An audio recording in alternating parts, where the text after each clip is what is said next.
A day after, the PEP party leader, Honorable Moses Kuria, announced to Kenyans that People's Empowerment Party is pulling out their candidate from Kiambaa by-election to allow their hustler partners. And when he talks about that, he is actually hitting at one Rigathi Gachagua and Kimani Ichung'wah. The following day, Honorable Raymond Kuria, who was the able frontrunner candidate of PEP party, was seen shaking hands with the deputy president at annex office without actually the knowledge or influence of Moses Kuria himself or either PEP party leadership. They were not aware. They just saw Raymond meeting the deputy president at annex. And if not, then Kuria himself could have been the one accompanying his candidate to meet the deputy president William Samoei Ruto together with the leadership of PEP party. If really this party was partnering in this Kiambaa by-election. That never happened. So that confirmed the fact that this was just a deal between Hustler Nation to pull Moses Kuria candidate out of this by-election by just compromising him. And remember, when this candidate was compromised, Moses Kuria was left with nothing. And that could have been the reason that informed Kuria to go and release this statement very quickly in order to avoid the embarrassment that was coming. Because maybe Raymond could have just gone outside there and give a statement of pulling out from that race, leaving Moses Kuria maybe with an egg in his face, or leaving him without an option of having another candidate to fill. Now, before I explain to you this move, what it means to Moses Kuria, because I'm feeling that Kuria is now being sent back to the drawing board. You might be watching me for the first time and you have not yet subscribed to this channel. If you are watching me and you have not yet subscribed, please consider using this time to subscribe so that any other time once we come out with a video like this one, YouTube will always definitely notify you. And to everyone who have subscribed, I must say thank you so much for subscribing and for allowing us to reach more people outside there. Now let us get back to our discussion. Now, this, in my own view, I am feeling that is a wake-up call to Moses Kuria. In case Kuria has been depending on someone's pocket in terms of funding his political activities within Mount Kenya region, then this is a wake-up call.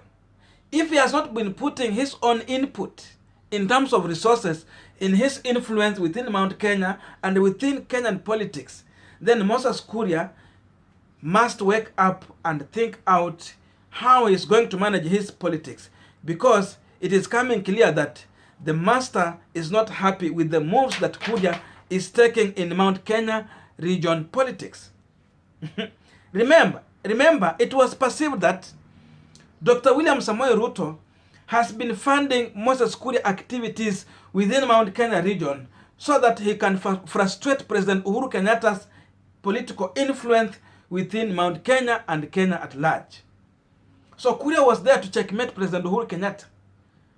But Kuria, after gaining some support within Mount Kenya region, when Kuria failed some candidates in some of the by-elections that was happening, Kuria started growing horns after he won some MCS, and then later coming out strongly with a member of parliament seat. This made Kuria to grow horns. Yet Kuria forgot that the person who has been funding him is watching him very, very closely and careful. So going forward,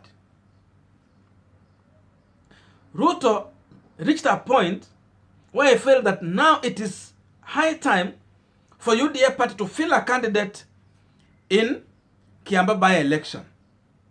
But again, Kuria still feel that because he has been winning within Mount Kenya region, it is high time for Ruto to allow him fill a candidate, but instead then just let Hustler Nation team to support his candidature. What Kuria forgot is that Ruto has been using him as a litmus test for his influence in Mount Kenya region politics. So PEP party has been just there as a litmus test for Dr. William Samoei Ruto. And having gone through all those, discovering that Kuria can win an election within Mount Kenya region, especially for a big seat like a member of parliament.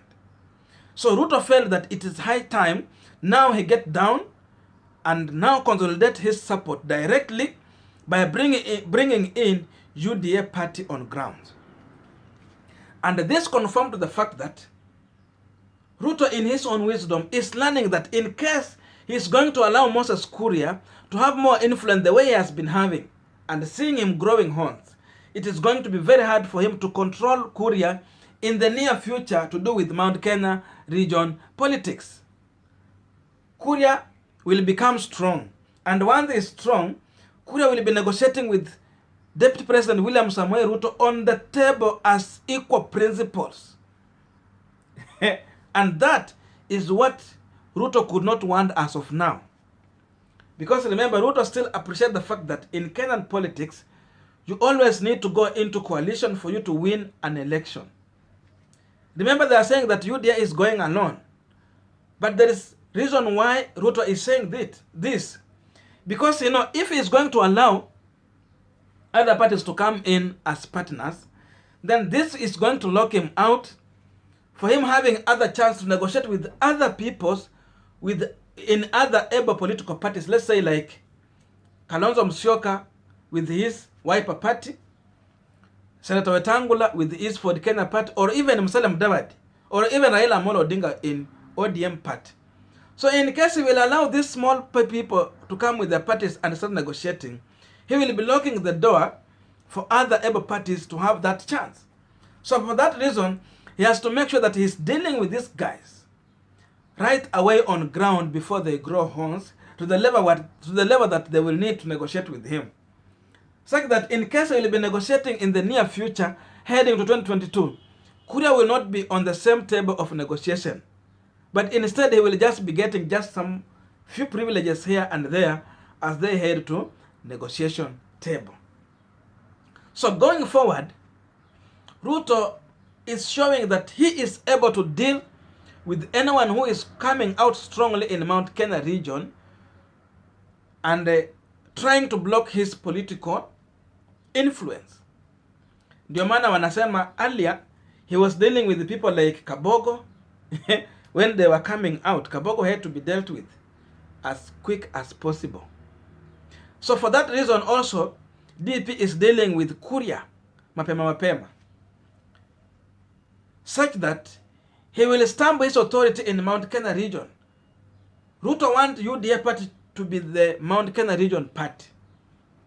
I don't know if this is going to succeed, because remember, we have Jubilee party, which is largely Mount Kenya region party. Forget about the support that they have been getting from Rift Valley, because Rift Valley ni URP na URP ni Ruto. Then Jubilee party ni Central, and Central is Uhuru Kenyatta. If he will manage to influence these people and take over from President Uhuru Kenyatta using UDA party, then time will tell.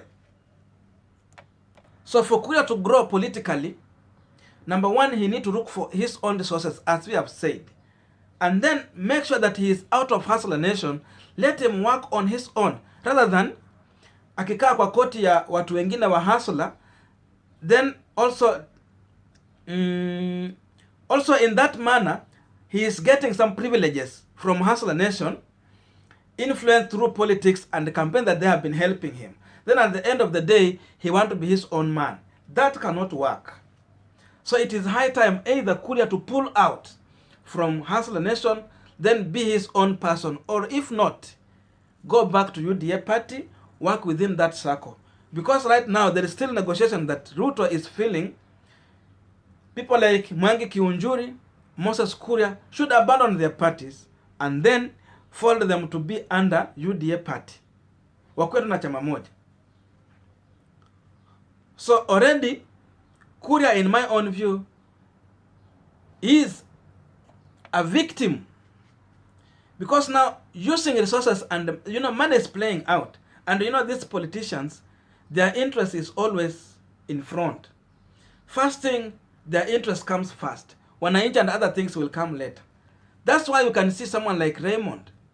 There is a way they have negotiated, and they don't negotiate on nothing. At least there is a way they have negotiated for him to pull out, to avoid dividing these votes. So in that manner, Ruto will use his money to get what he wants. If he is going to sustain until 2022, time is going to tell. But here, yes, he has won. What is remaining is him now to face President Uhuru Kenyatta's candidature in Kiambaa by-election. So they are going to go there head on. If Kuria is going to campaign for the Hustler Nation candidate, time will tell, and we are going to see how he's going to manage this.